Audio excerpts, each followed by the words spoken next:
Olá pessoal, então hoje nós vamos ver a soma dos termos da progressão geométrica limitada, aquela que tem fim. Nós dizemos que ela tem um número de termos finito, ou seja, ela tem 5 termos, ou 8 termos, ou 10 termos. Eu estou dando um limite para ela. Nós veremos também na próxima aula a soma dos termos da PG infinita, ou seja, ilimitada, ok? Bom, então hoje vamos para a PG limitada e nós vamos entender um pouquinho sobre essa fórmula, da onde ela sai, e no final da aula a gente vai aprender na prática com exercício, ok? Então vamos lá.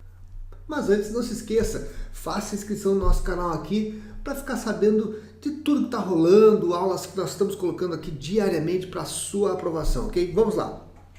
Então na progressão geométrica nós temos dois tipos de PG conforme eu falei anteriormente.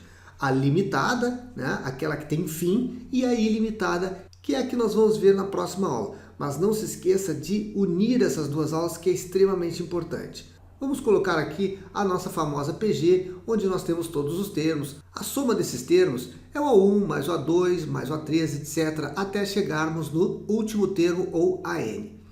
Então, lembrando as propriedades, nós sabemos que o nosso A2 é igual ao A1 vezes a razão.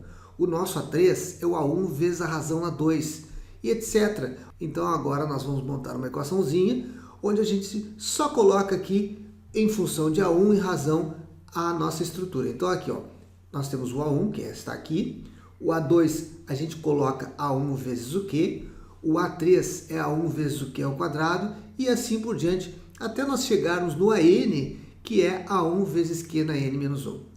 Vejam aqui o detalhe, ó, que esse número 1 aqui somado com o 2 dá o 3. Então esse aqui é o nosso terceiro termo. O 1 somado com o 1 dá 2. Então esse é o nosso segundo termo. Então a gente pode usar o truquezinho, ó. O 1 somado com n menos 1 dá o n, ou seja, nós temos aqui o último termo.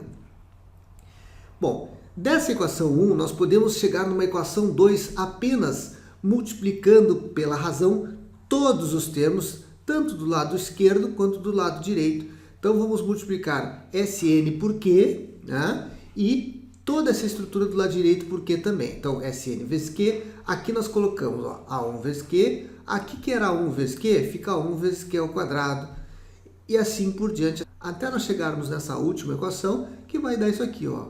A1 vezes Q na N menos 1 vezes Q, vai ficar A1 vezes Q na N.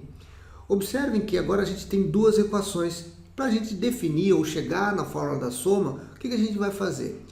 Nós vamos diminuir a equação número 2 da equação número 1. Então, como é que a gente faz isso? Ó? Eu vou cortar o que a gente tem de semelhante aqui e ali. A1 vezes Q eu corto em cima aqui. Ó. A1 vezes Q2 eu posso cortar também. A1 vezes Q na N menos 1 eu corto aqui também. Moral da história, o que sobrou, né, gente? Sobrou somente, olha, sobrou o Sn vezes Q, o A1 e esse último termo aqui, A1 vezes Q na N, né? Da equação 2, o último termo da equação 2. Beleza? Então vamos lá. Ó.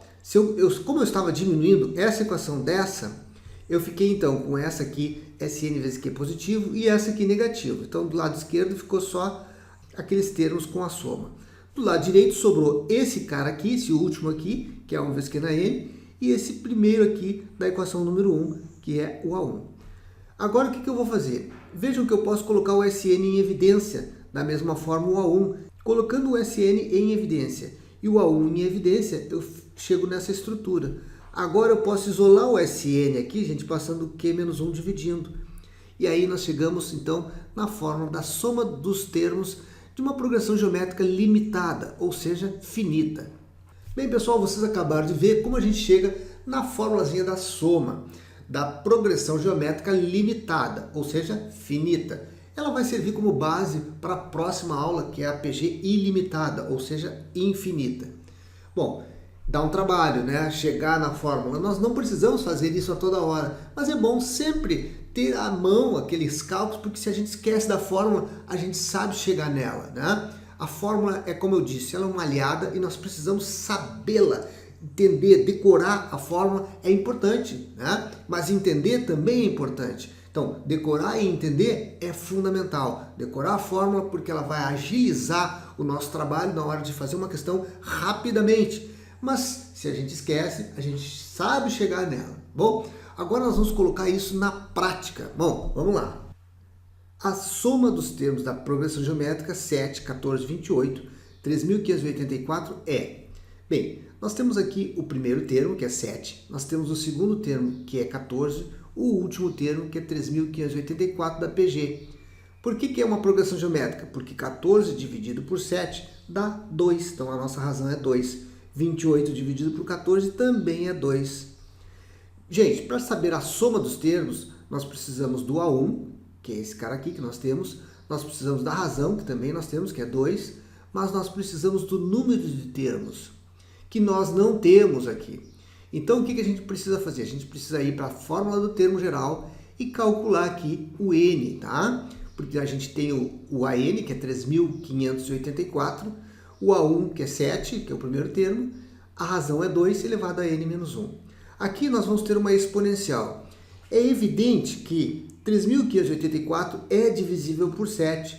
Mas uma dica que eu gostaria de dar para vocês, que é uma coisa pouco comum aqui, é o seguinte: para a gente saber se um número é divisível por 7, basta fazer um truquezinho aqui, ó. Nós vamos pegar o último termo, tá? Que é o 4 aqui, vamos multiplicar por 2, vai dar 8.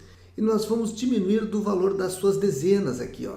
Vejam só, o último termo aqui é 4, então nós vamos multiplicar por 2, dá 8. Nós vamos pegar então o número que sobra, que é 358, e vamos diminuir desse valor 8 aqui. 358 menos 8 dá 350. Vejam que 350 é divisível por 7, por quê? Porque 35 é divisível por 7, né? 35 divisível por 7 dá 5, então 350 dividido por 7 tem que dar 50. Essa dica aqui é válida para a gente saber se esse número é ou não divisível por 7, mas é evidente que é, né, gente? E nós vamos então dividir o 3.584 por 7, que dá 512.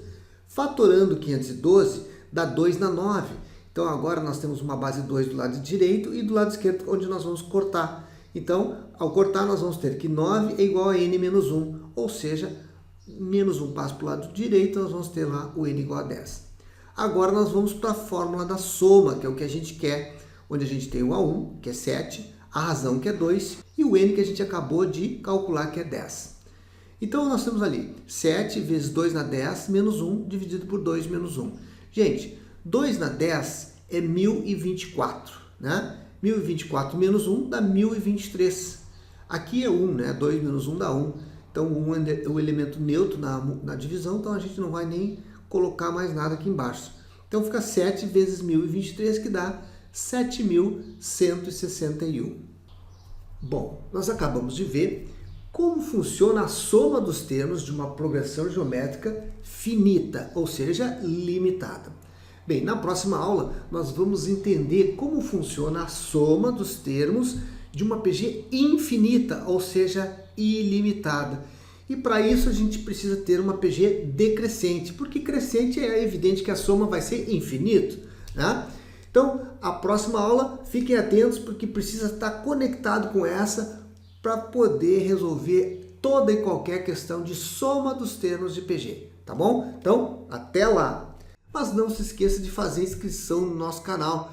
Se fizer um comentário, nós vamos procurar responder na medida do possível, ok? Então, grande abraço e até a próxima!